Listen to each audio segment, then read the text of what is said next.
dahilan ng mga tao kung bakit sila nagbabago. Madalas dahil nasasaktan sila ng todo. Ikaw, kabarangay, ano ang dahilan ng pagbabago mo? Dear Papa Dudut, ako nga pala si Cha, 25 years old at maagang naging man-hater. Dahil paulit-ulit akong niloko ng mga karelasyon ko. 14 years old ako noong first time na ma-in love. Sa kaklase ko, gwapo, masarap, kasama, talented.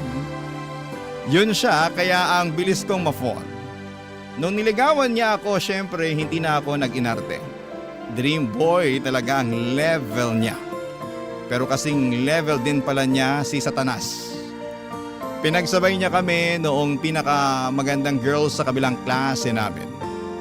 Naka-move on din naman ako after that, Papa Dudut.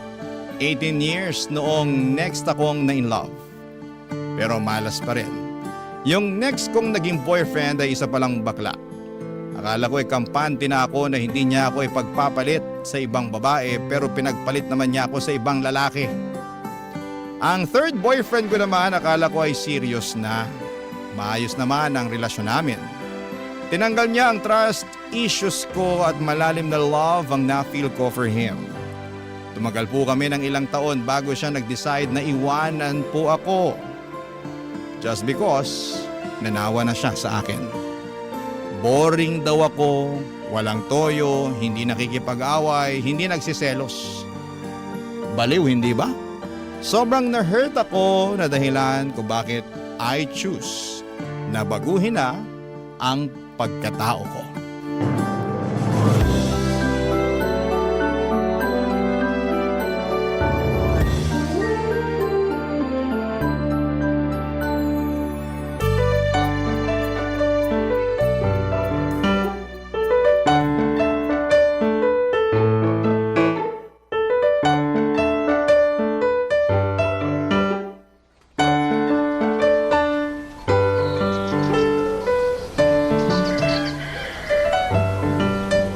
Cha, anak. Pwede bang pumasok sa kwarto mo? May itatanong lang ako. Go lang po, tay. Pasok lang po. Anak, asan pala nakalagay yung... Ang ano po, tay? Bakit ganyan yung suot mo? Bakit po? Uso to ngayon, tay, ah. Di na naman kasi kayo nag-open ng social media, eh. Nakakakita na ako ng ganyang mga damit pero para sa mga lalaki. Bakit ikaw nagsusuot niyan? Saan yung mga bestida mo, yung mga blouse mo? Hindi ko na po gagamitin yung mga bestida ko, tay. Mas bet ko tong suot ko. Nak, panlalaki yan. Yun naman po ang goal ko, eh. Maging lalaki. Ha? Bakit? Kasi ayoko nang maging babae. Kasi, pag babae ka, lagi kong sinasaktan, pinapaiyak, niloloko. Ayun. Ano ba to? Nagre-rebelde ka ba, Cha? No po. Gusto ko lang itry maging lalaki para magets ko kung bakit parang hindi sila apektado kapag nakakasakit sila ng babae. At sa tingin mo, magigets mo yun kapag nagsuot ka ng damit ng lalaki? Ay, nako. Unti-unti po. After kong manamit ng lalaki, mindset ng lalaki naman ang next ko. Hanggang sa maging lalaki na talaga ako. Oo, di ba? Alam ko po, biologically impossible, pero ito lang po kasi yung nakikita kong way para makamove on dun sa mga ginawa sa akin ng mga lalaki. Feeling mo ba makakaganti ka sa kanila kapag nagpakalalaki ka? Nalalabuan ako kung paano mo maitatawid yung plano mo. Gusto ko lang ipakita sa kanila na ganito ang epekto ng panloloko nila sa mga babae. Baka sakaling makonsensya naman sila. Ay naku anak, kahit anong gawin mo, kung ang lalaki hindi pa nagmamature, hindi niya magigets siyang pinupunto mo. Hindi niya makikita na nakakasakit na siya. Maniwala ka. Lalaki ako oh. Dumaan din ako sa ganyan. Maswerte lang talaga na natagpuan ko yung nanay mo. Kaya ito, napabilis yung pagmamature ko. Pwede po ba yun talaga? Kapag nakilala na ng lalaki yung babaeng gusto nila, magbabago talaga sila. Hindi ko naman pwedeng sabihin na lahat ng lalaki ganon. Siyempre, yung alam ko lang, yung naranasan ko. Sa lagay ko, ganon yung nangyari nung nakilala ko yung nanay mo. Di ba nga kwento niya sa'yo, babaero ako nun? Best friend mo nga raw si nanay nun eh. Oo. Tapos, na-inlove ka sa kanya. Oo. Ayaw daw po niya sa inyo nun. Lagi nga niya kayong binabasted eh. Yun nga. Ang kapal lang kasi ng mukha ko na nanligaw pa rin sa kanya kahit alam ko namang madungis na yung reputasyon ko sa kanya. Pero tinamaan ako sa nanay mo eh. Kaya pinaghirapan ko siya. Tsinaga akong kunin yung tiwala niya. Buti nga po na fall sa inyo si nanay eh. Mabuti talaga kasi kung hindi, baka hindi kita kasama ngayon. Naku, hindi ko ma-imagine ang buhay ko na hindi kayo kasama ng nanay mo. Kaya laking pasasalamat ko na pinagbigyan ako ng nanay mo noon. At hanggang ngayon, pinapatunayan ko sa kanya na tama yung desisyon niya na pagbigyan ako. Ay, sana lahat ng lalaki katulad nyo. Sana.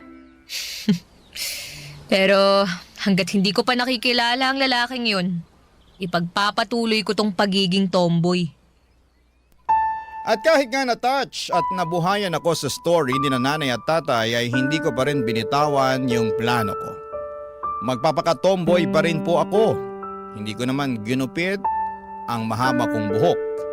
Naging boyish lamang ako ng malala. Yung tipong walang gustong lumapit na lalaki sa akin unless serious sila na kilalanin at mahalin ako. Sinubukan ko rin makipaglapit sa mga babae para magmukha akong authentic na tomboy. Sa totoo lang ay nagkaka-crush na rin ako sa mga girls noon. Not sure kung dahil lamang yon sa galit sa mga lalaki. At sa journey ko ng pagiging tomboy ay nagkaroon ako ng bagong friend, si Ryan. Ka-age ko lamang siya at parehas kami ng mga hilig like basketball and video games. Tinuruan din niya ako ng mga hobby ng mga lalaki. Hindi naman niya ako sinubukang landiin. Sabi nga niya sa akin ay mas malaki pa raw akong umasta or mas lalaki at astig pa raw akong umasta kesa sa kanya. Flattered ako noon kasi doon ko napatunayan na effective ang pagpapalit ko ng aking pagkatao. Madalas ako rin ang tumutulong sa kanya para mapasagot niya ang mga kaibigan kong babae na natitipuhan niya papadudot.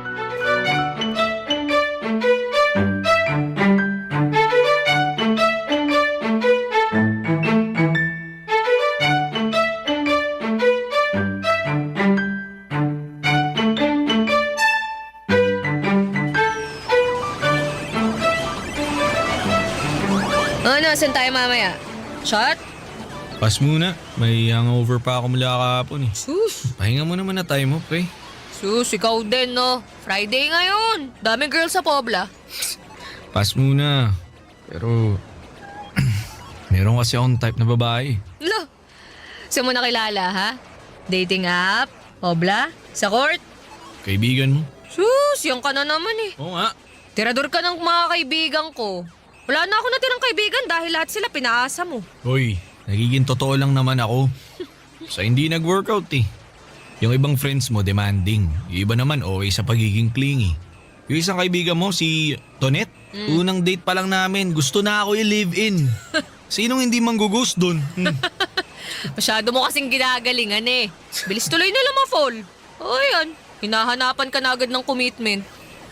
Pero kung usapang commitment lang naman, meron talaga akong type na kaibigan. Teka. Si Jan ba yan, yung naka-veneers? O si Luisa, yung laging maiksi yung palda? Ano, sino sa kanila? Yan na lang yung mga single na kaibigan ko na hindi mo pa sinaktan eh. Uy, hindi sila. Si yung laging naka-pink, naka-braces, yung may bangs. Ah, si Mika. Uy, wag yun ah. Uy, grabe ka. Wag mo na may pagdamot. Seryoso na ako ngayon. Mabait kasi yon. Baka kung ano pang traumang ibigay mo sa kanya.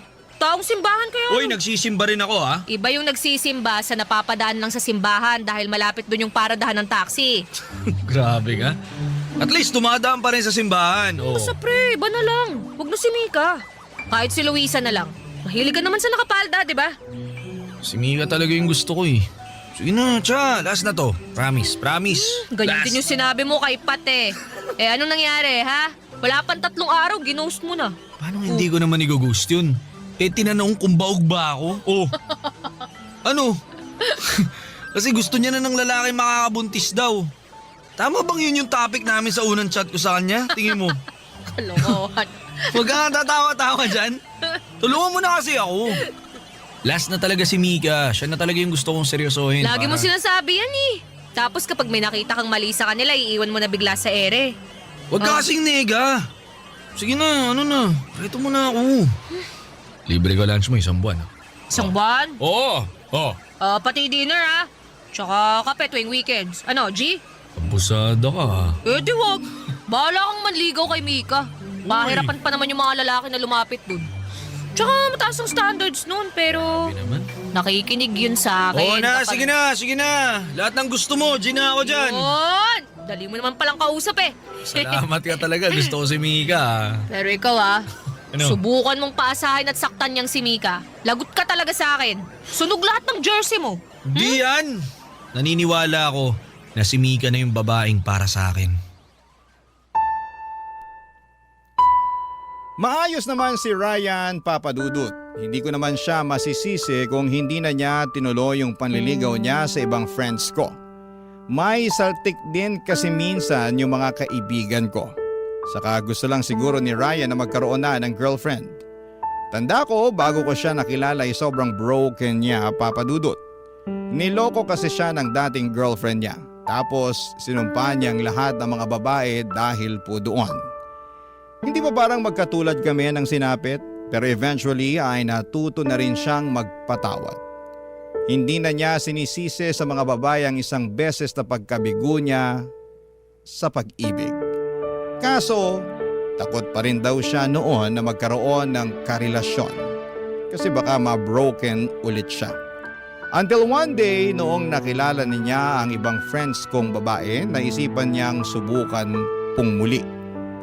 Yun nga lang, hindi rin nag-workout kasi hindi sila nag-match.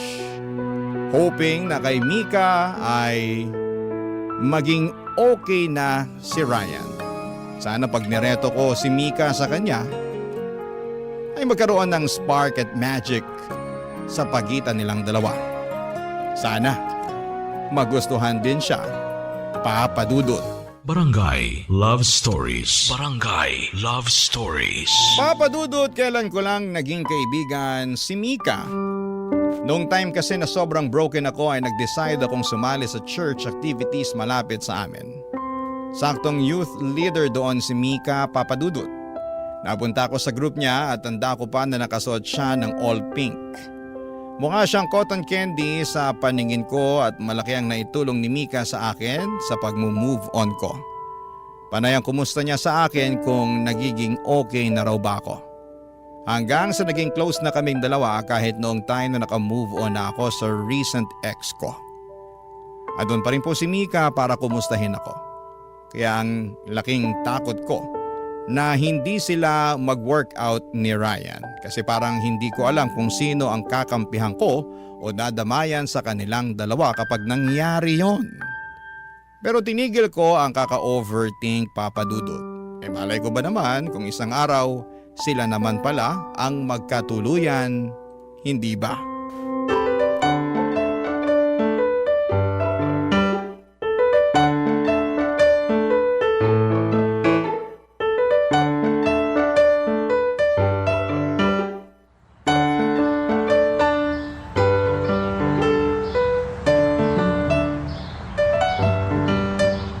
Kumusta yung group mo sa simbahan? Okay naman. Meron nga kaming bagong project na sisimulan namin bago matapos tong month. Saka Nga pala, may nagkakagusto sa yung friend ko.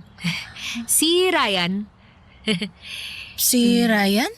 Mm. Yung laging nakasuot ng jersey kahit hindi naman magbabasketball? Oo, siya nga. Type na type ka niya eh. Favorite din daw kasi niya yung color pink.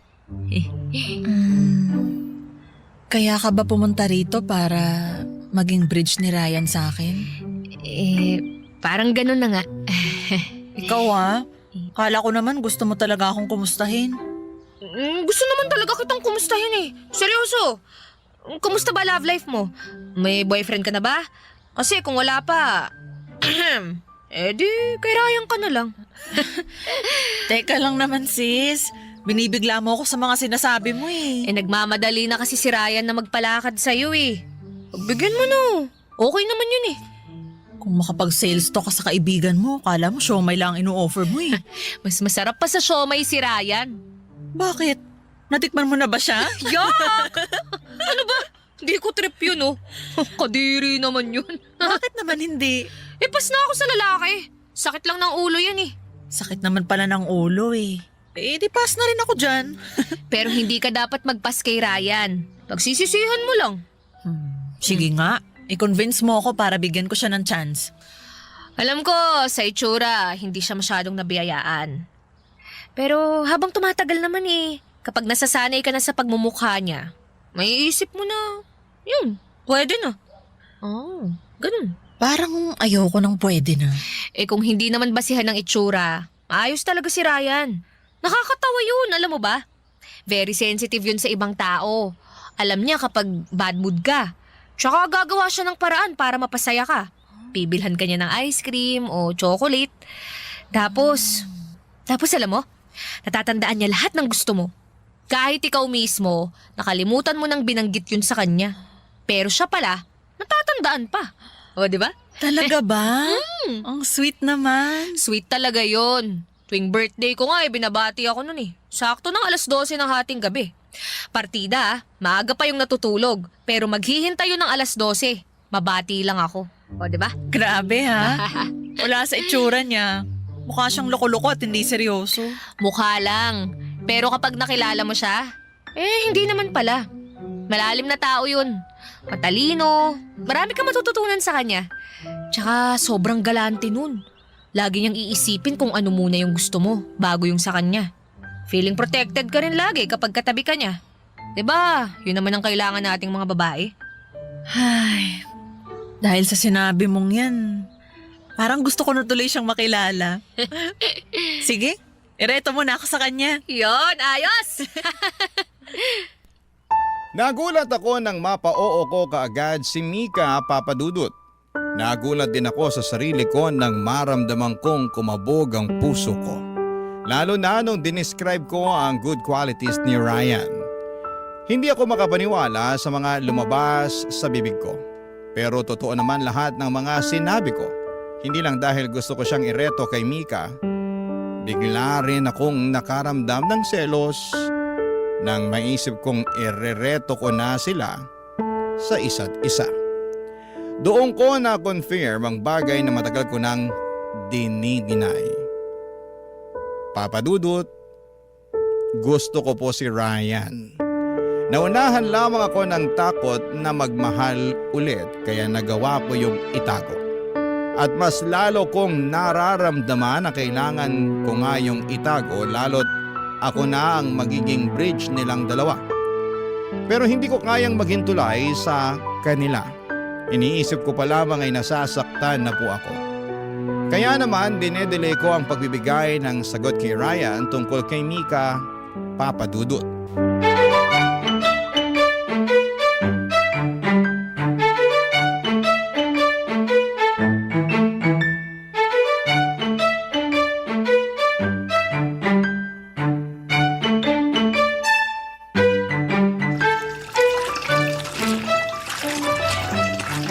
Uy, ano na siya?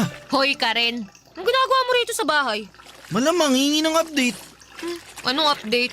Ito naman parang tanga. Update kay Nika. Ano na, pasado na. Umuwi ka na nga muna, istorbo ka eh. Dami kong nilalaban ngayon oh. Tulungan na kita maglaba. Sabihin mo lang sa akin kung ano sabi ni Mika. Ayoko ng paglalaba mo. Kung na nga yung tutulungan dyan eh. Hindi ka nga nakakatulong eh. Nung last na tinulungan mo ako maglaba, yung mga dekolor ko biglang namuti. Yung mga puti naman nang itim. It's the thought that counts. Sus, tot, that counts ka pa. Umalis ka nga. Sumagot Marami ka na pa muna talaga kasi. akong gagawin. Ano nga? Nakausap mo na ba si Mika? Oo na. O ano sabi? Basta. Siya naman eh. Pinapaasa mo lang ba ako kay Mika? Ano na ba nangyayari? Ilang araw ka nang umiiwas sa akin ha? Kala mo hindi ko napapansin? Ay nako, sigurado ka bang gusto mo si Mika? Oo nga. Dumaan nga ako sa church nila nung isang araw eh. Grabe, ang ganda niya. Sana, di na siya magpahaba ng bangs. Tsaka sana, lagi siya nakapink. Lakas mga babae. Alam mo, nakakairita ka na. Umalis ka na nga. Grabe ka. Ba't ba kanina mo pa ako pinapaalis? Kasi marami pa nga akong gagawin. May tinatago ka, no? Ha? Ako? May tinatago? Oo. Ba't di ka makasagot tungkol kay Mika? Ano ba nalaman mo? Ano, busted na ako? Ay nako, eto na nga. Ayoko lang talagang manggaling sa akin pero dahil makulit ka, sasabihin ko na. Mabaho ang paa ni Mika. Huh? Kahit nakasapatos yun, maalingaso yung amoy ng paa niya. Alam mo yung cheese na nabubulok? Ganun na ganun. Diri naman. Oo! Kaya nga sa simbahan, laging nakatutok yung electric fan sa paa niya eh. Para lang mahanginan at maitaboy ang baho. Seryoso ka ba? Oo nga.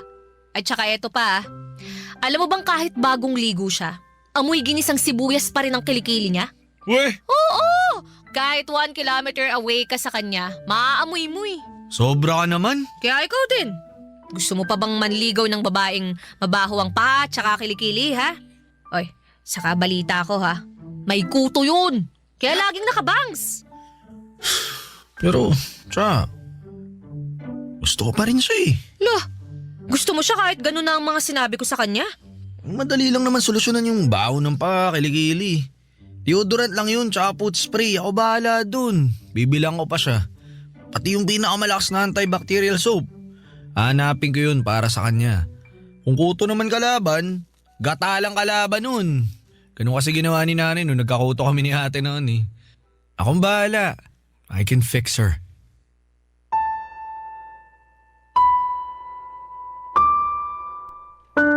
Nanibago ako kay Ryan Papadudut. Hindi naman siya ganon dati. Kapag may sinabi akong kapintasan ng isang babae ay mati-turn off kaagad siya. Cut off agad ang babaeng yon sa buhay niya. Pero bakit noong siniraan ko na si Mika ay gusto pa rin niya, Papadudut? Nag-offer pa nga siya ng solusyon. Sa totoo lang ay hindi naman totoo yung body odor at kuto ni Mika. Gawa-gawa ko lang yon. Desperada na kasi akong mapapayag si Ryan na tigilan na si Mika. Kaya lang epic fail ang mga bagay na yon. Hindi ko magad si Ryan at doon ko na-realize na mukhang tinamaan na siya kay Mika. Bigla akong nagselos. Na-insecure ako bigla sa sarili ko at ikumpara ko ang sarili ko kay Mika. Ano ba naman ang laban ko sa napaka-feminine na datingan ni Mika Papadudut? Sa aming dalawa, ako pa nga itong parang mukhang may body odor at kuto. Napakaswerte naman talaga niya. Sana, ako na lang siya, Papadudut. Barangay Love Stories. Barangay Love Stories. Tinuloy ko pa rin ang pagiging bridge kina Mika at Ryan Papadudut. Masakit man pero kailangan ko nang gawin bago pa makahalata si Ryan na iniiwas ko na sa kanya si Mika. Ang sakit kaya nun. Yung tipong nakiki-third wheel ako sa kanila sa dates nila. Ako ang taga-alalay kapag nauubusan na ng banat si Ryan. Panay naman ang puri ko sa kagandahan ni Mika para lamang tumaas ang self-confidence niya. Nakakadurog itong ginagawa kong ito, Papadudut. Hindi po madali, lalo tinanggap ko na sa sarili ko na in love na ako kay Ryan. Ang akala ko hindi na ako magmamahal ulit ng lalaki. Pero para naman akong biniro ni Lord. Bigla akong na in love ulit sa lalaki. Ang masakla pa sa best friend ko pa mismo. Hanggang isang araw sa pagharap kong muli sa salamin. Hindi na ako natuwa sa nakikita kong itsura ko. Namiss ko ang pagiging isang babae. Kaya naman, hinubad ko na ang suot kong panlalaki. At bumalik na sa pagsusuot ng bestida at pagme-make-up, Papadudut.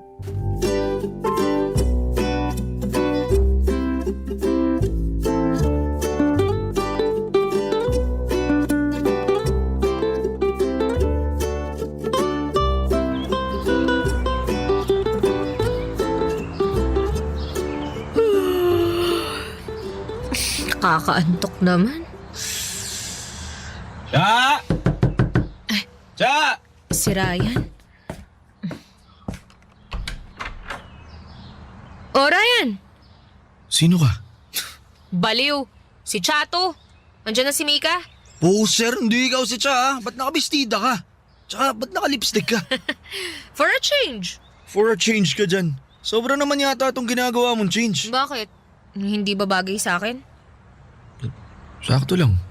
Dapat ba mas floral yung dress na sinuot ko? Kulang ba sa tangkad tong heels ko? Mas bagay ba pag naka-red o pink lipstick? Ikaw ba talaga yan? Wala kang kwentang kausap. Kainis to. Asan na ba si Mika? Hindi sumasagot sa tawag ko eh. Sa kanya na lang ako magpapa-outfit check. Kayo talagang mga lalaki, wala kayong kwentang kausap. Uy, pati outfit mo sa mga lalaki mo pa sinisisi ha. Kami na lang lagi may kasalanan. Eh kasi naman, hindi ka sumagot ng maayos dyan. Ano ko sasagot eh? Nabigla ako eh. Ngayon lang kita nakitang maging babae. So ibig sabihin, mukha akong lalaki noon. Bakit? Di ba yun naman yung goal mo? Nagsusuot ka ng damit panlalaki. Ano pang inaasa mo magiging tingin ko sa'yo? Ngayon, anong tingin mo sa akin? Ha? Oo, tingnan mo na. Walang kwenta. Ano ba kasi nakain mo? Ba't biglang nagpakababae ka? Alam mo, laitin mo na lang ako ng derechahan kaysa paligoy-ligoy ka pa dyan. Sige, gusto mo yan ha? Iksi ng bestida mo ha? In fairness. Puti pala ng tuhod mo. Pero hindi ko sinasabing bagay ha? Hindi ko bagay ang bestida. Bagay na hindi. Paano ba to? Huwag ka na nga magsalita. Kakainis to eh. Pero hindi, yung lipstick mo ayos. Maganda, bagay sa'yo. Di ka na maputla, mukha kang basta, maganda. Maganda ako? Uy, hi guys! Uy. Sorry na late ako ha. Uy, Cha, naunahan mo pa pala ako. Pasensya pala kanina, hindi ko nasagot yung mga tawag mo kasi naman nakikipagpatentero ko sa mga sumasakay sa MRT eh. Kakarating ko lang din naman eh.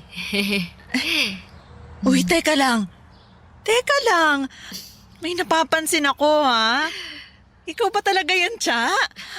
Uy, ang ganda mo. Sabi ko naman sa'yo, magbalik loob ka na eh. Tingnan mo nga oh. Oy, Ryan. Tingnan mo nga tong best friend mo oh. Di ba ang ganda niya? Ha? Pwede na. Anong pwede na? Wala talaga kayong kwentang mga lalaki, no? Sinabi ko na nga rin yan sa kanya kanini. Sobrang girly mo today, Cha. I love it. Kailangan mo nang irampa yan sa mall later, ha? Ano, tara na? Uy, Ryan. Nakatulala ka dyan. Tara na. Isasama ba talaga natin si Cha? Ha? Bakit naman hindi? Napag-usapan na natin to kahapon, ha? Anyari sa brain cells mo? Lumipad na naman ata kung saan, eh. Hindi, naisip ko lang. Baka hindi pa siya komportable na maging ganyan, babae. Baka may lang siyang maglakad-lakad sa mall, lalo kapag pinagtinginan siya ng mga lalaki.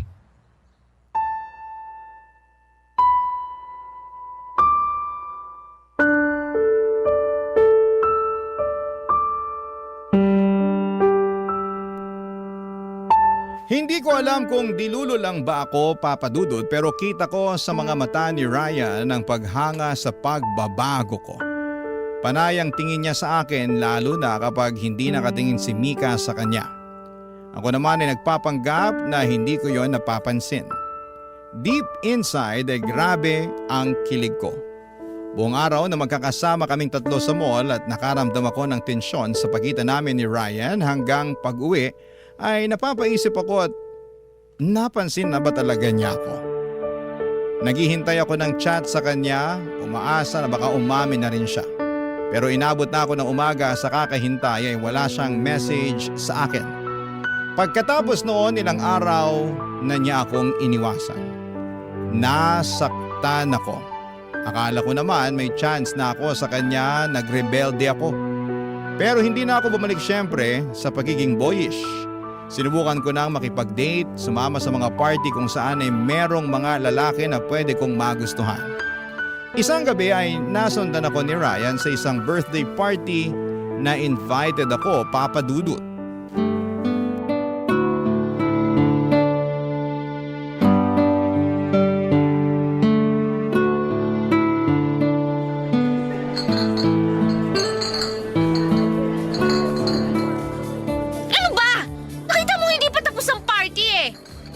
Lasing ka na, halika na. Ano bang pakialam mo? Itiwan mo na nga ako! Bakit? Boyfriend ba kita, ha? Ba't tigas ng ulo mo, ha? Ikaw din naman eh! Nanahimik ako ako dito tapos bigla mo sisirain yung gabi ko. Malis ka na nga! Hindi ka naman invited dito eh. Hindi ako aalis dito hanggat di ka sumasama sa akin. Eh di wag. Kahit dito ka pa matulog, hindi ako sasama sa'yo. Talagang matigas ang ulo mo, ha? Ano ba, Ryan? Itiwan mo nga ako! Bigat mo! Subukan mong pumasok ulit sa loob ng bahay na yan. Tatamaan ka talaga sa akin. Ano bang pakialam mo? Bakit mo ba ako ginaganito? Inaano ba kita ha? Sino ka ba? Ba't ba ang tapang mo, ha? Gusto lang naman kitang protektahan eh. Ni hindi ka na nga makatayo ng maayos, oh. Gusto mo ba may mangyari sa yung masama? Wow! Oo, isa pagiging protective ah. Ano ka, boyfriend? Ay, wait. Best friend lang pala kita. Best friend! Halika na. Umuwi na tayo. Halika Iwan mo na. ako sabi eh! Bakit ba hindi mo nalang tinuloy-tuloy ang pag-iwas mo sa akin, ha? Bakit kung kailan gusto na kitang kalimutan, tsaka ka biglang lalapit? Tiya, Oo, Ryan! Magkamina na tayo! Gusto kita! Gustong gusto! Pero ang manhid mo! Nakita mo na ang pagbabago ko pero wala lang sa'yo! di mo lang naiintindihan yung nararamdaman ko. At ikaw, naiintindihan mo pa yung nararamdaman ko? Sa tuwing nagpapatulong ka para mapasagot si Mika? Sa tuwing sinasama niyo ako sa date yung dalawa? Kala mo ba okay lang ako doon? Ryan, para akong tanga! Tinutulungan kita sa kaibigan ko! Kahit sa totoo lang, gusto ko sa akin ka lang! Gusto ko rin naman akin kay. Ano? Akala mo ba madali para sa akin to? Tsaka una pa lang gusto na kita. Kahit mas lalaki ka pang manamit kaysa sa akin, gusto pa rin kita. Pero kinailangan kong itago yun. Kasi lagi kang galit sa mga lalaki. Alam mo, ayos lang sa akin na i-reject ako ng mga kaibigan mo. Ayos lang sa akin, basti din ako ni Mika. Pero hindi ikaw. Ayoko. Kaya hindi ako umamin sa'yo nun. Kasi iniisip ko palang na i-reject mo na ako parang hindi ko na kaya. Kasi alam ko pati pagkakaibigan natin mawawala pag sumugal ako sa'yo. Ryan, totoo ba yan? Sinubukan ko naman pigilan eh. Kaso lumala nung nagdamit pang babae ka na. Alam mo naman kainahan ko yung ganyan, di ba? Tsaka ang ganda-ganda mo. Tsaka sobra. Di ka mawala sa isip ko eh. Kaya, yun. Umiwas ako kasi lumalalim na lalo yung feelings ko para sa'yo eh. Paano si Mika? Sinabi ko na sa kanya yung totoo. Ayun, ayos lang daw sa kanya. Sabi niya, di naman daw niya ako ganun ka-type. Nahiya lang daw siya tumanggi sa akin kasi nireto mo ako sa kanya. Meron daw talaga siyang gusto sa church nila. Alam mo, nagpapatulong nga sa akin. So, paano na to? Paano na tayo? Eh, kung di ka na bad trip sa lalaki, liligawan na sana kita.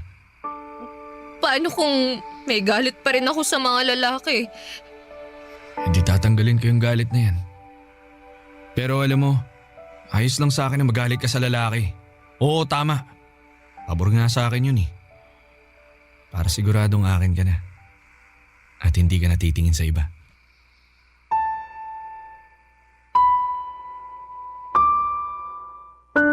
Nagkatinginan kaming dalawa, Papa Dudut.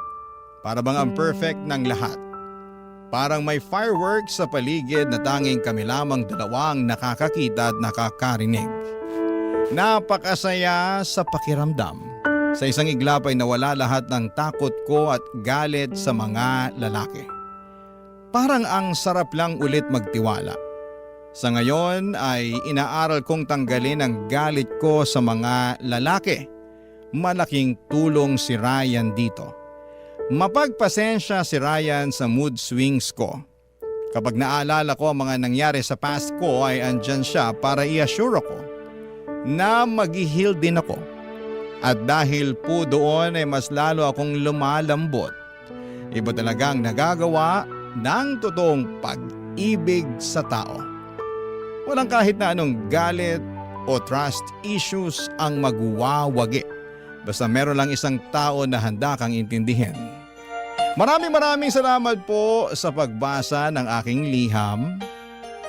Ang inyong kapuso at Barangay Forever, Cha.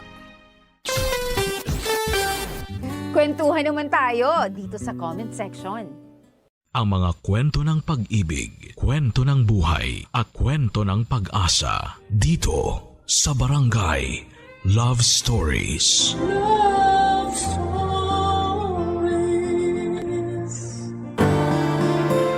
Mapagpasensya at mapagkandili ang pusong wagas kung magmahal.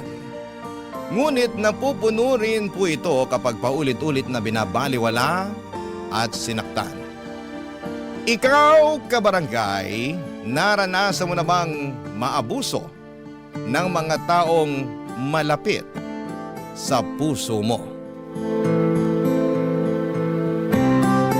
Dear Papa Dudut, naranasan niyo na bang makulong? Hindi sa likod ng mga rehas sa presinto ha, kundi sa responsibilidad ninyo sa inyong pamilya. Ako kasi oo, at akala ko ay hindi na ako makakawala pa mula sa aking pagkakabilanggo. Ang mga karanasan kong yon sa buhay ang rason kung bakit ako sumulat sa programa ninyong Barangay Love Stories. Pero bago ang lahat ay magpapakilala muna ako.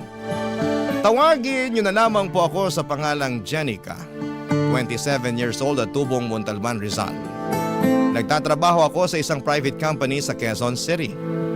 Naisip kong magpadala ng istorya sa inyong istasyon upang ibahagi ang mga karanasan ko sa buhay.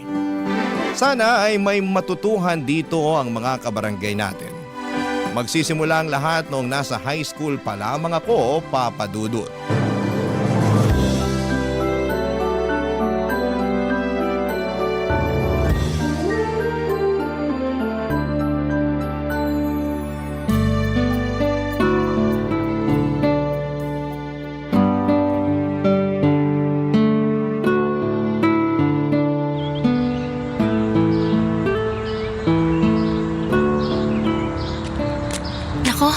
Sana magustuhan ni nanay itong mga binili kong pastillas mula sa baon ko.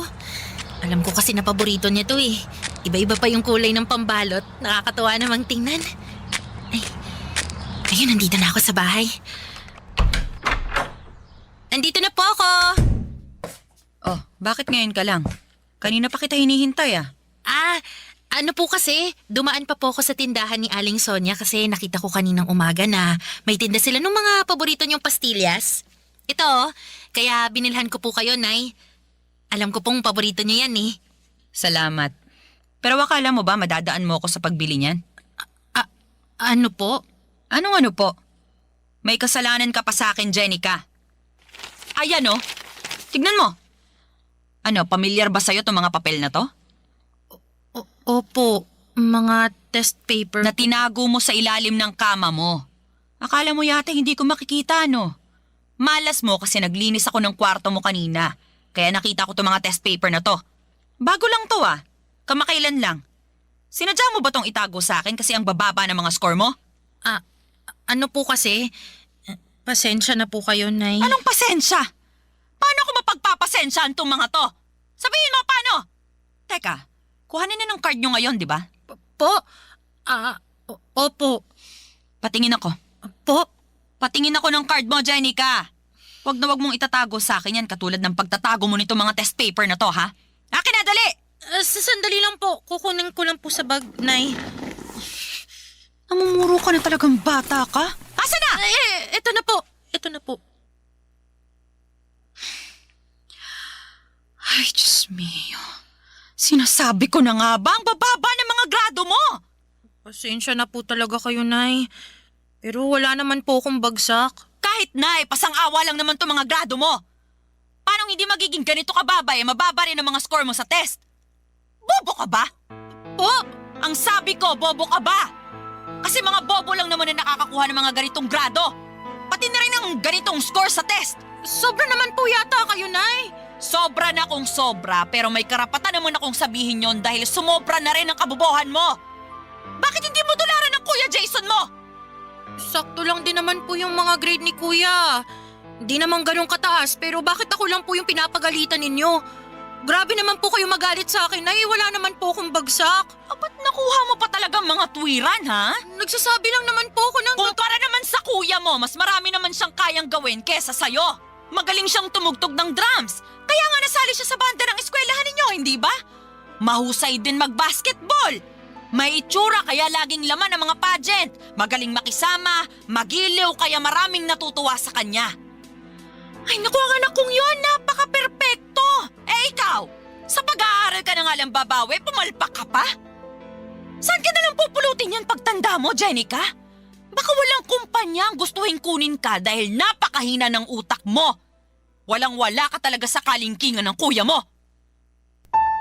Papadudot, hindi yun ang unang beses na kinumpara ako ni Nanay Irma kay Kuya Jason, pero paulit-ulit pa rin akong nasasaktan. At walang pinagkaiba ang sandaling yon. Akala ko'y manhid na ako pero naapektuhan pa rin ako ng bigat ng mga salita niya laban sa akin. Sa mata ng nanay namin, ang kuya ko na ang pinaka-perpekto. Kulang na lang ay gawin niya itong santo at sambahin. Samantala ang turing naman niya sa akin ay kabaligtaran ng mga magagandang bagay na sinabi niya sa kapatid ko. Hindi talaga patas ang tingin sa amin ang aming nanay simula pagkabata pa lamang. Ang tatay ko lamang ang kakampi ko noon, pero iniwan niya ako nung naghiwalay sila ni nanay. Mas naramdaman ko tuloy na nawala na ako ng puwang sa pamilya namin dahil wala na ang nag-iisang may paborito sa akin. Fast forward. Sa kabila ng unfair treatment ni nanay sa akin, ay nagsika pa rin po ako sa buhay para makapagtapos ng pag-aaral at makapagtrabaho. Pero doon pa lang pala magsisimula ang mas mabigat kong mga problema, Papadudut.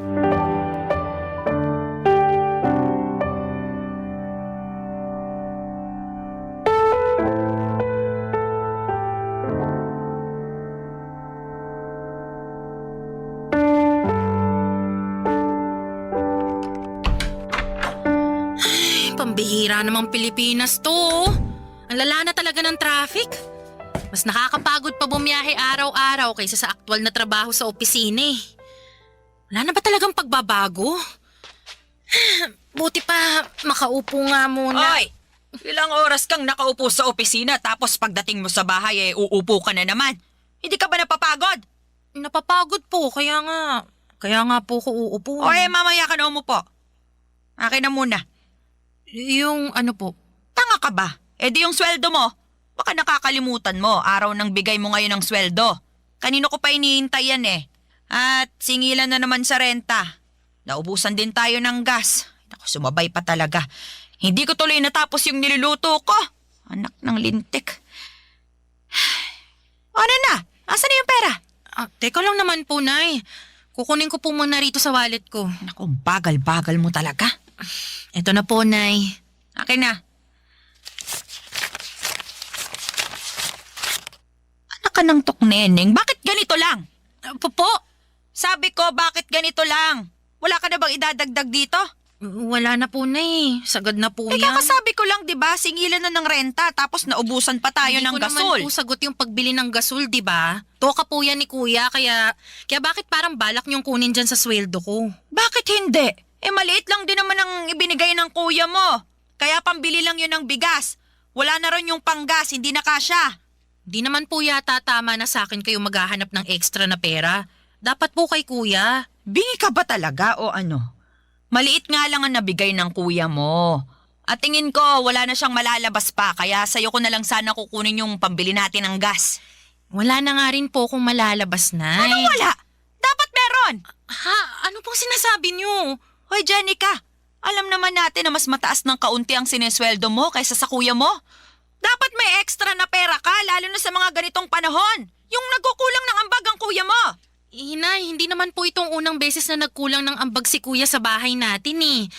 At saka sa lahat ng yun, palagi akong sumasagot. Akong nag-a-adjust. Kahit nga wala na sa budget ko, pinipilit kong magbigay.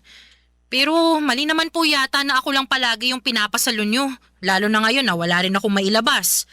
Di rin po katwiran na mas mataas yung sweldo ko kaysa kay kuya. Magkano lang naman yun, Nay? Teka, nanunumbat ka ba? Hindi po. Wala pong panunumbat doon. Anong wala? Iyon ang tinutumbok mo eh. Ang dami mong sinasabi. Responsibilidad mo naman talagang mag-ambag sa pamilya natin. Pero responsibilidad din po ni kuya yun. Kaya bakit ako lang yung pinupukpok nyo, Nay? Pag si kuya, sakto lang ang inaambag o kaya kulang, wala naman kayo masyadong sinasabi. Pero pag ako, sangkatutak na sermon yung abot ko sa inyo. Aba, intindihin mo, may ibang pinagkakagastusan ng kuya mo. Nabanggit na niya sa akin na may gala sila ng girlfriend niya para raw sa anniversary nila. Magbi-beach daw. Syempre mapapagastos siya, kaya ikaw na muna ang magbigay. Pagbigyan mo na ang kuya mo, wala ka namang pinagkakagastusan eh. Tsaka, hoy, Jenica, paalala ko lang, huwag ka muna magpapamilya ha. Aha? Po, paano naman po napunta dyan ang usapan, Nay? Gusto ko lang paalalahanan ka. Kasi ang baba ng sweldo mo, ni hindi ka nga makapagbigay ng sobra rito sa bahay tapos magpapamilya ka pa. Baka mapabayaan mo lang ang magiging anak mo. Kasi saktuhan lang naman palagi ang kinikita mo. Kawawa naman ang magiging apo ko sa'yo. Papa Dudut, wala pa sa isipan ko ang magkaroon ng sariling pamilya dahil sa nakaatang na responsibilidad sa aking mga balikat. Kaya madalas ay said ang pera ko at wala na halos natitira sa akin kundi pamasahe na lamang. Minsan nga ay pati yun ay kinukuha pa ni nanay kesyo nakukulangan daw siya sa ibinibigay ko. Hindi ko tuloy mapigilang mainggit kay kuya dahil kung magkano lang ang maibigay niya ay wala nang sinasabing malala sa kanya ang nanay namin. Sa bagay, ano pa ba ang dapat kong asahan paborito nga siya kesa sa akin. Bukod po sa pinansyal na aspeto ay tumutulong din ako sa mga gawaing bahay lalo na kapag day off ko. Pero hindi yon ma-appreciate ni nanay at malimit pa rin niya akong ikumpara sa kapatid ko. Kaya nga nasasaktan ako ng husto dahil akala ko ay gagaan na ang pakikitungo niya sa akin lalo't may silbi na ako sa pamilya namin. Ngunit hindi pa rin pala at sa bawat araw na dumaraan, nadaragdagan lamang papadudot ang samaan ng loob ko sa sarili kong ina. Barangay Love Stories. Barangay Love Stories. Papadudot, akala ko noon ay sa mga pelikula lamang makikita ang mga magulang na may lantarang paborito sa mga anak nila kahit na pareho naman ang galing ang mga ito sa sinapupunan nila. At nung personal ko na nga yung naranasan ay napasabi na lamang ako na nag-i-exist pala ang bagay na yon sa tunay na buhay. Kaya nga kahit ayokong mainggit sa iba kong kaibigan at katrabaho na merong mabuting relasyon, sa kanilang mga nanay ay hindi ko pa rin napigilan ang aking sarili. Tao lamang ako, Papa Dudut, nakakaramdam ng pagkainggit, lalo't meron din namang dahilan. Sa kabila ng lahat ay nagpaka-bigger person ako.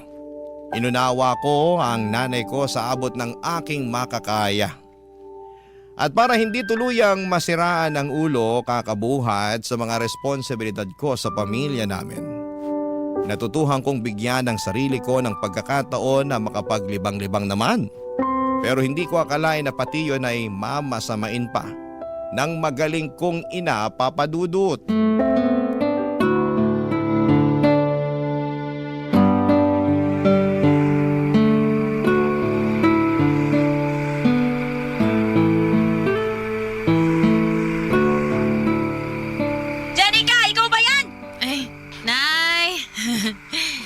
Nandito na po ako.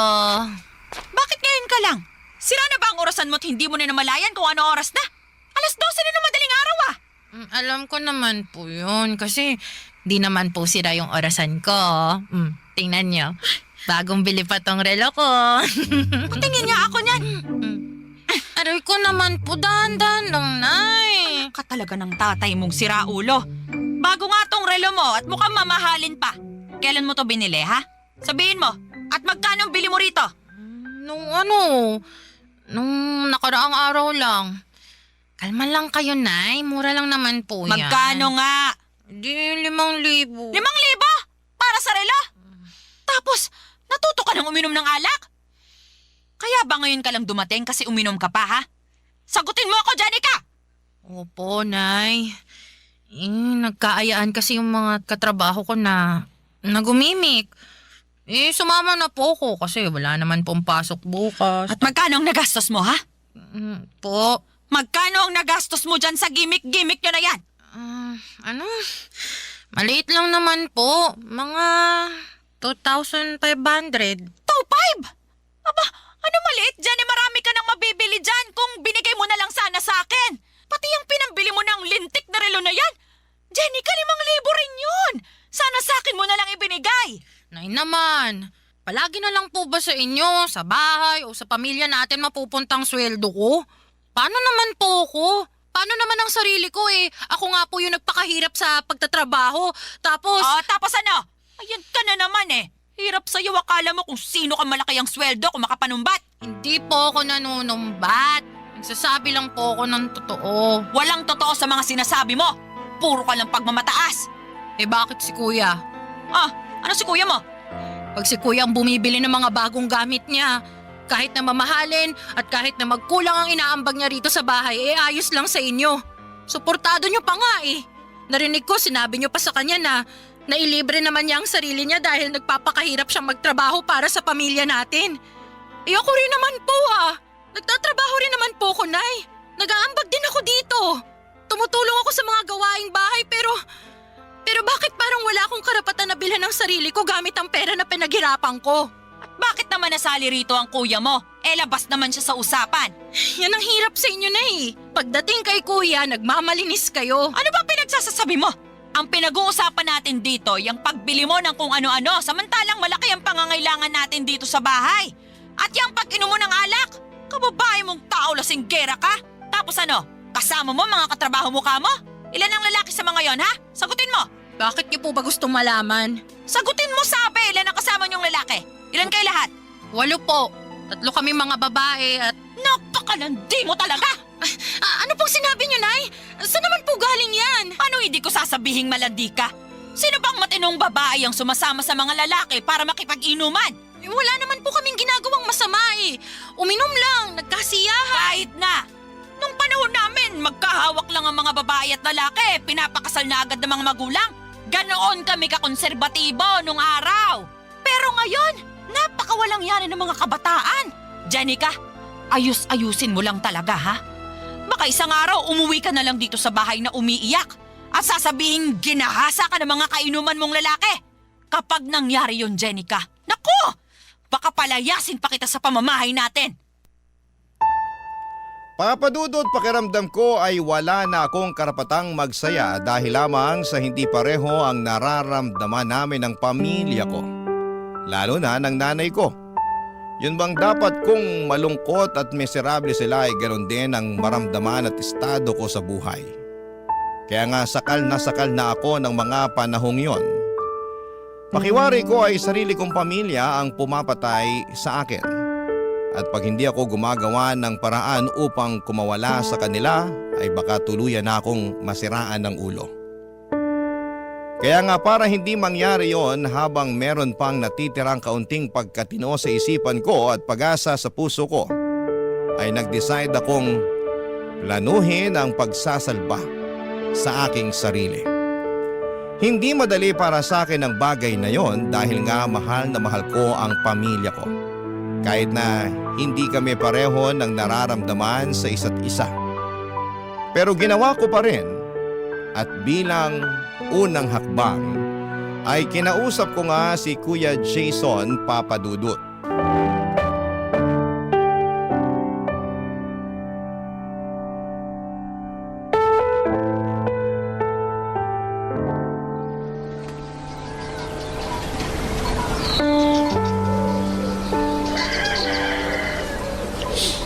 Kuya Jason, pwede ba tayong mag-usap? Hindi pa ba tayo nag-uusap? Ayun kinakausap mo na ako. Bakit ka pa ba nagtatanong? Seryoso ako. O bakit? Seryoso rin naman ako ah. Itong mukhang to, mukha ba nagbibiro? O tungkol ba kasi sanang gusto mong pag-usapan natin? Parang biglaan naman yan. Ano kasi, matagal ko na tong pinag-iisipan. Tapos, nitong nakaraang gabi, nakapag-decide na ako na gusto ko na talagang gawin yung bagay na to, kuya. At kailangan mo tong malaman. Teka, ano yan ha? At saka, bakit kailangan ko malaman yan? Dahil magkapatid tayo. Ano nga kasi yun? Dami mo pang paligoy-ligoy eh. Kuya, gusto ko nang umalis sa bahay natin para bumukod. Seryoso ba yan? Oo, seryoso ako. Kaya mo na ba sarili mo? Oo naman. Malaki na ako. Hindi na ako bata. At saka, naipon din ako. Talaga? Magkano? Ha? Magkano ipon mo? Kasi, utang ako. Bakit naman kita pauutangin? Magkapatid kasi tayo, tsaka kailangan ko kasi ako na yung alis ng bahay natin. Teka, anong sabi mo? Magpapakasal na kami ng girlfriend ko at gusto na naming bumukod ng bahay kaso kinulang yung pang-down namin dun sa rerentahan naming apartment eh. Sakto, nabanggit mo may ipon ka kaya ayun. Utangin mo muna ako. Huwag ka na umalis sa bahay natin kasi walang kasama si nanay pag umalis ako. Kawawa naman yun. Bakit ka pa aalis? Dito na lang kayo tumira ng girlfriend mo sa bahay. Ako na lang ang aalis, kuya. Hindi pwede kasi ayaw ng girlfriend ko na makisama sa biyenan niya kaya gusto niya bumukod kami. Saka gano'n naman pag mag-aasawa, di ba? Dapat naman talaga nakabukod. Wala ka pa namang asawa kaya ikaw ang wag umalis. Maawa ka naman sa nanay natin pag iniwan mo siya mag-isa. Gusto mong maawa ko kay nanay. Sa akin ba? Naaawa ka? Ha? Kuya, alam mong hindi mabuti ang pakikitungo sa akin ng nanay natin. Naririnig mo at nakikita mo kung paano niya ako tratuhin, di ba? Kulang na nga lang, isuka niya ako sa pamamahay natin eh. Kulang na lang palayasin niya ako. Di lang niya magawa kasi nakakapag-ambag ako ng pera. Sa ating dalawa, kuya, ikaw ang mas paborito niya. Kaya bakit ako yung kailangan maiwan dito sa bahay para samahan at alagaan siya? Hindi lang naman ako ang anak niya. Hindi ka rin naman talaga marunong umintindi, no? Mag-aasawa na nga ako at ayaw na mapapangasawa ko na makisama kay nanay. Baka araw-araw mag-aaway lang sila eh. Maging sakit ko pa sa ulo. Ikaw na wala pang asawang dapat umintindi sa sitwasyon. Saka anong kinalaman ng trato ni nanay sa'yo at pagiging paborito niya sa ating dalawa? Hindi ko naman kontrolado isip nun. Alam mo, kung gusto mong umalis, di umalis ka. Iwan mo si nanay. Pabayaan mo siya. Wala kang konsensya. Wala kang pagmamahal sa magulang mo. Ako pa talagang walang konsensya at pagmamahal sa magulang natin, ha? Bakit? Sino pa ba? Alam nga naman ako. Basta pautangin mo ako. Papadudot, wala akong nagawa nang magdesisyon si kuya na umalis sa pamamahay namin kesyo gusto na raw niyang mag-asawa. At bilang nag-iisa na lamang niyang kapatid ay ako ang naiwan sa bahay para alagaan ng nanay namin. Simula noon ay pakiramdam ko ay lalo akong nawala ng kalayaan na gawin ang mga bagay na gusto ko dahil nakabilanggo ako sa mga responsibilidad sa pamilya namin na ako lang mag-isa ang pumapasan. Hirap na ako, Papa Dudut, pero gusto kong humingi ng saklolo pero wala akong mahinga ng tulong. Noong kami na lamang dalawa ni nanay sa bahay ay lalo kong naramdaman ang pag-ayaw niya sa akin. Pero kahit na ganon, ay hindi ko pa rin siya magawang iwanan kagaya ng ginawa ni kuya. Matanda na kasi noon si nanay at madalas na ring magkasakit. Hindi ko maatim na pabayaan na lamang ang nanay namin dahil mahal ko siya. Barangay Love Stories. Barangay Love Stories. Papadudo, tulad ng sinabi ko ay mahal ko pa rin si nanay kahit na halata namang hindi niya ako mahal. Inaasikaso at inaalagaan ko pa rin siya sa abot ng aking makakaya. At kahit na si Kuya Jason ang paborito niya ay hindi na ako nagdamdam masyado. Sa halip ay hinayaan ko na lamang siya sa gusto niya dahil alam ko na hindi ko na mababago ang isip niya.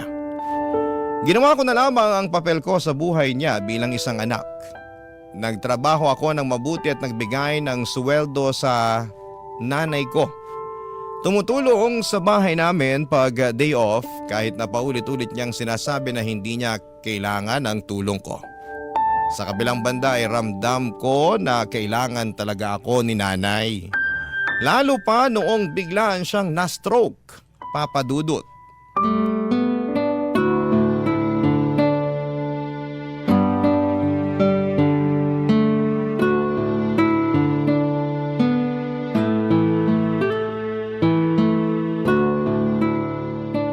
Ano ba yan? Adobo? Ang putla. Kulang sa toyo, mukhang matabang. Oh, bakit? Nasa stress lang po ako. Stress. Sabihin mo, sa akin, ano? Sa sitwasyon po. Sorry na, hindi ko lang mapigilan eh. Pagod lang din po ako ngayon dahil maraming ginawa sa opisina. Tapos ayaw nyo pang kumain eh. Sabi sa akin ng bantay nyo kanina, wala rin kayo halos kinain. Sumpungera talaga yung pinsan mo. Ako po nagtanong sa kanya tungkol sa inyo, Nay. Kinamusta ko po kayo. Tsaka bakit ba kayo nagagalit sa kanya eh? Siya na nga yung nagmamagandang loob na bantayan kayo. Hindi ko naman kailangan ng bantay. Kaya ko naman ng sarili ko. Kalahati lang ang paralisado sa katawan ko. Nagagalaw ko pa ang mga kamay ko. Nakakapagsalita pa ako. Hindi pa ako imbalido.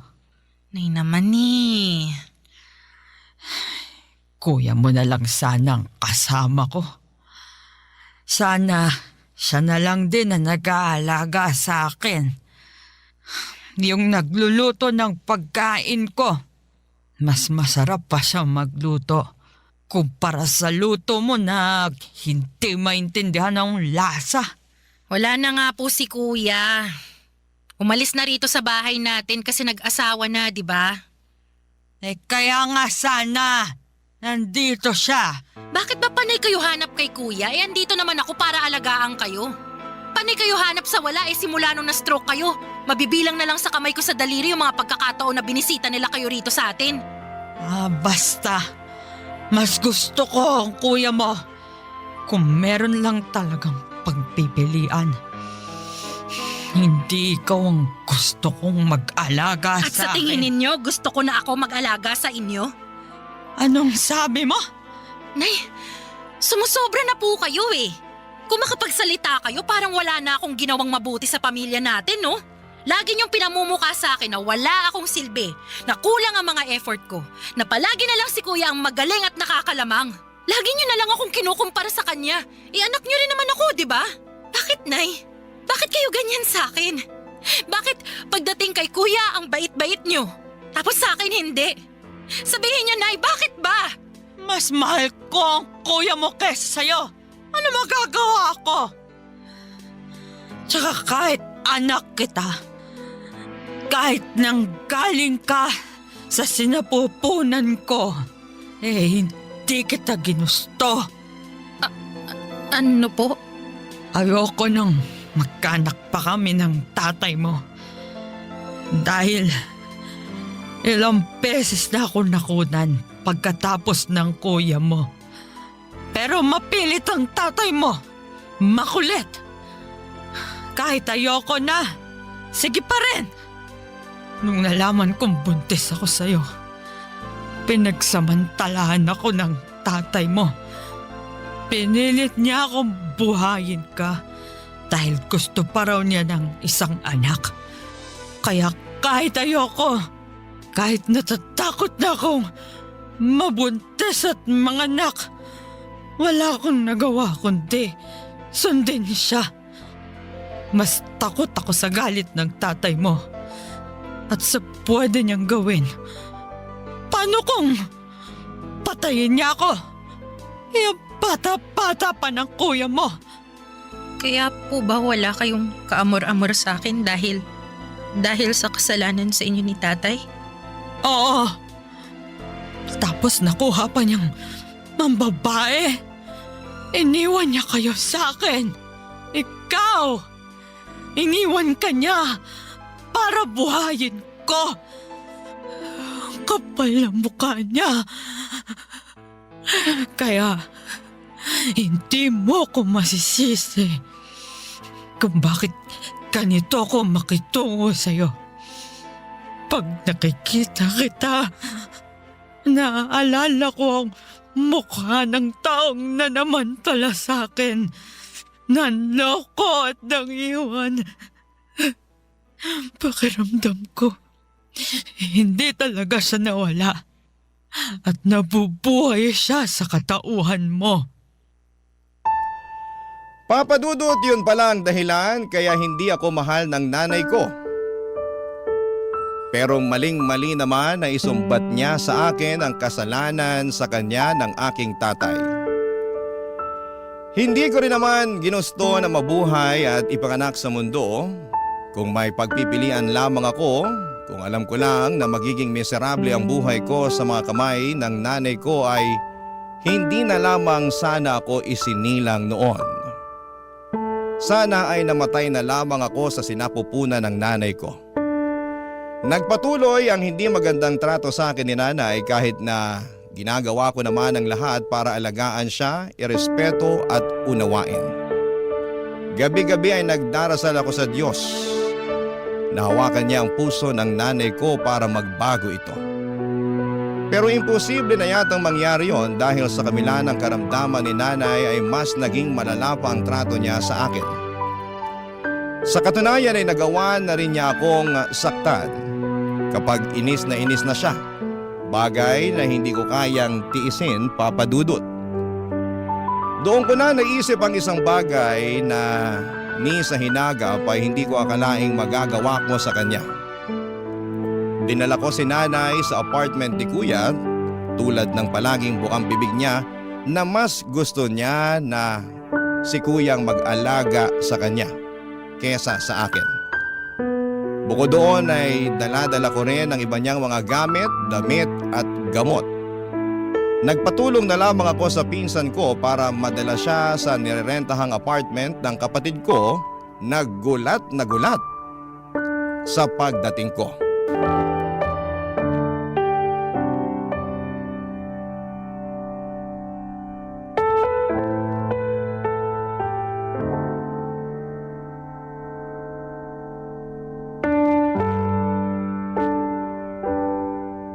Kuya, iiwan ko na sa pangangalaga mo si nanay. Ano?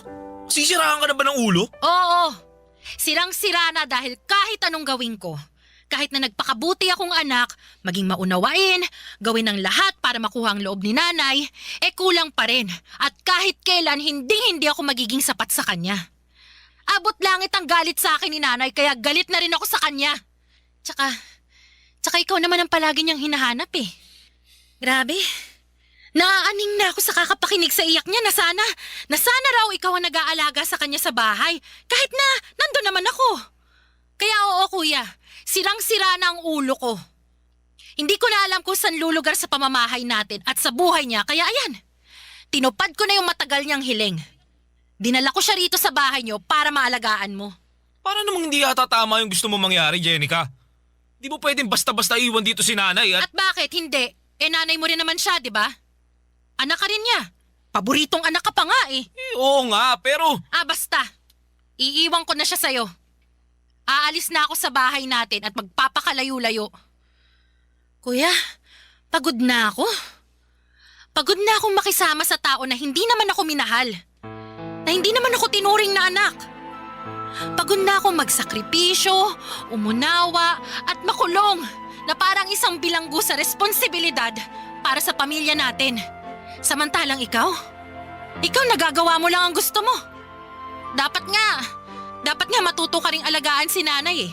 Dahil nagawa ko ng parte ko sa kanya bilang anak niya. Jenica naman! Wala akong alam sa pag-aalaga kay nanay. Problema ba yun? Di alamin mo. Ikaw nang bahala. Diskartehan mo na, total. Lagi namang sinasabi ni nanay na magaling ka. Di patunayan mo. Ipakita mo sa kanya. Kasi ako kuya, nagawa ko na yan eh. Hindi nga lang niya na-appreciate, kaya ayoko na. Suko na ako. Panahon na siguro para unahin ko naman yung sarili ko. Marami rin kasi akong gustong gawin eh. Marami akong mga lugar na gustong puntahan pero hindi ko magawa dahil nakatali ako kay nanay. Wala naman sanang kaso na alagaan ko siya kung naging maayos lang din ang pakikitungo niya sa akin eh. Pero sa araw-araw na lang na ginawa ng Diyos eh. Palala na ng palala si nanay. Nananakit na siya, kuya. Lalo na pag naiinis siya sa akin. Tingnan mo to. Oh, tingnan mo tong braso ko. Ang daming kurot at pasa mula sa mga hampas niya. Sumusobra na siya, kuya. Pagod na akong pakisamahan at tiisin yung ugali niya. Kahit nanay pa natin siya, ayoko na. Kaya kuya, ikaw nang bahala sa kanya. At saan ka naman pupunta? Sa malayo. Sa lugar na hindi ninyo alam para hindi nyo na ako mahahanap.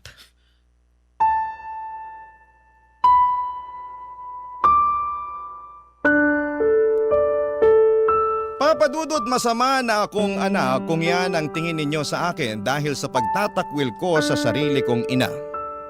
Ngunit kung hindi ko po yun gagawin ay baka matagal ko nang kinitil ang sarili kong buhay sa pagtitiis na pakisamahan siya. Sobrang sirang-sira na talaga ang mental health ko at anumang sandali ay baka mabaliw na ako.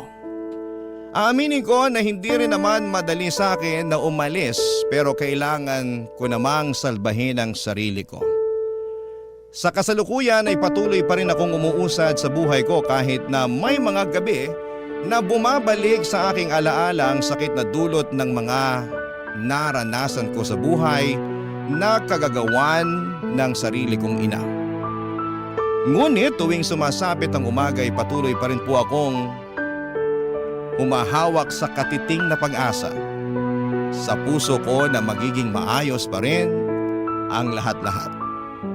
Kaya nga bilang unang hakbang, papadudot, ay sumailalim ako ngayon sa counseling. Ang hiling ko na lamang ay mapagtanto ng nanay ko ang kamalian niya sa akin. Dahil mali pa rin na sisihin niya ako sa kasalanan na nagawa sa kanya ng tatay ko. Hanggang dito na lamang po ang sulat ko, papadudot.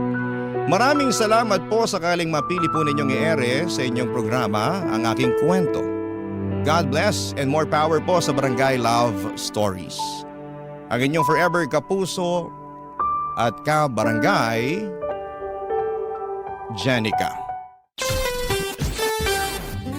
Kwentuhan naman tayo dito sa comment section.